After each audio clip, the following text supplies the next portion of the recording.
Welcome back, Outlaws. On today's episode, we're going to be changing out our headlight switch slash dimmer switch module, so stay tuned.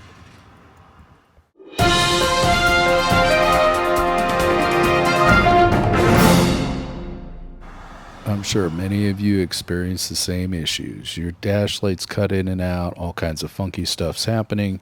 You reach over here, you move this up and down, you jiggle this a little bit, and everything stops to work. And then it starts to work, and then it stops to work again. That's when you order a new switch like I did here. This is the exact switch that I ordered. You can find these switches from about $20 to about $80. It depends on the quality of switch you're looking for. I went with this one because it was as close to the manufacturer's switch that I could find. It seems pretty straightforward. Looks like it's pretty much just plug and play.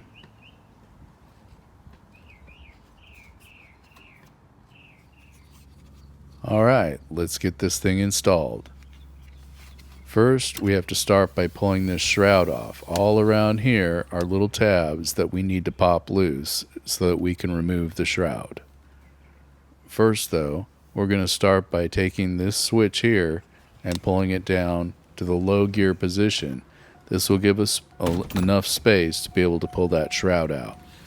You want to make sure that you also have your emergency brake on first, too, when you do this. After we've moved our gear selector switch to the low gear position and we have our emergency brake on, it's time to remove the shroud. Gently go around the shroud, release the tabs as you go along the edge.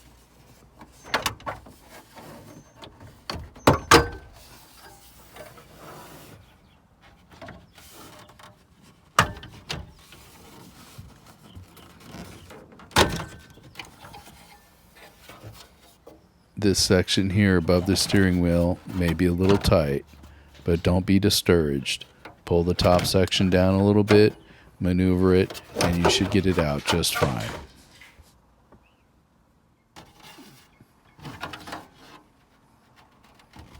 Let's set this aside so we can get to work on replacing the switch.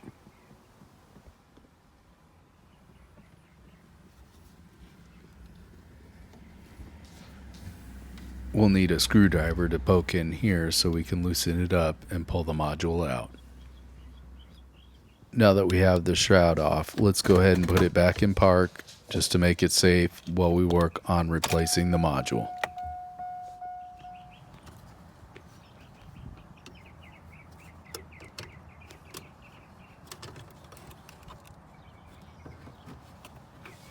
That seemed a little bit too easy.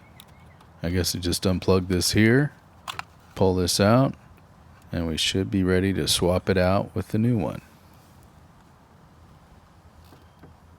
This new one matches up exactly. Let's go ahead and get it plugged in and we'll be ready to rock and roll.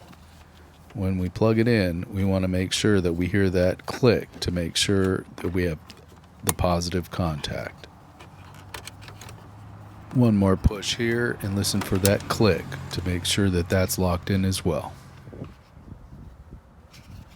And that was pretty much it. In about 5 minutes, we had this control module swapped out. Not bad. Alright, let's get this shroud put back in place, just the exact opposite way we took it out.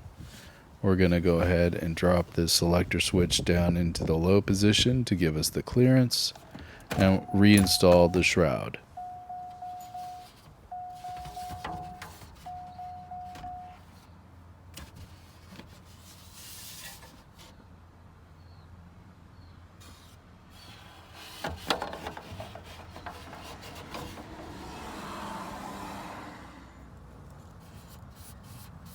At this point, you want to go around all the edges, make sure that the tabs are in and pushed all the way securely against the edge of the shroud. Check all your edges, and then you should be good to go.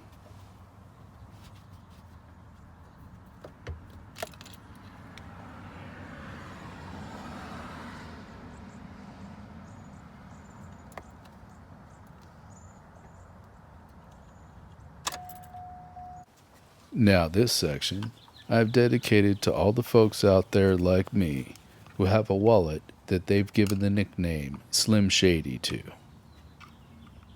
So let's take this thing apart and see if there's anything we can do to see if we can prolong the life of it for just a little bit without spending any money right up front. Who are you? My name is Toto? Chicka Slim I have a Shady. feeling we're not in Kansas anymore.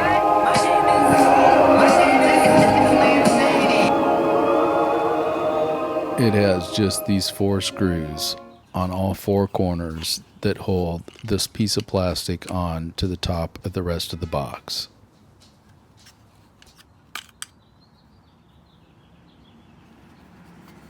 Now let's go ahead and gently pull up on this section here so that we can expose the rest of the box and check out the insides.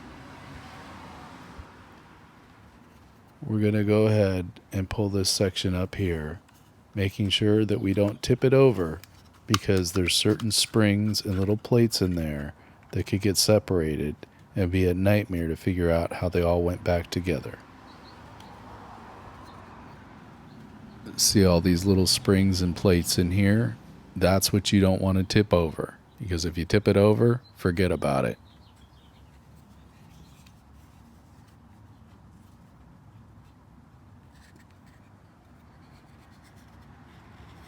Taking a real close look right here, you can see where the carbon is built up, right where the points of contact are for the switches.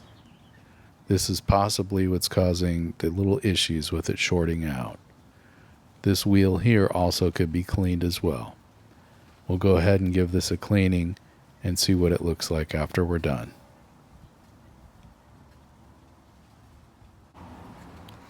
Looking here, you can see that all the carbon's been removed, and I've also taken some compressed air and cleaned out where this wheel goes. This little light bulb, I've noticed, you can also replace if it goes bad. It has a little blue cap on it that changes the hue of the light bulb. If you are on a budget, I'm sure this simple maintenance trick will get you up and running until you're ready to get a new switch. I hope this short video helps anybody that's in a jam or is trying to figure out how to replace this module or what's going on with their lights. Once again, thanks for watching.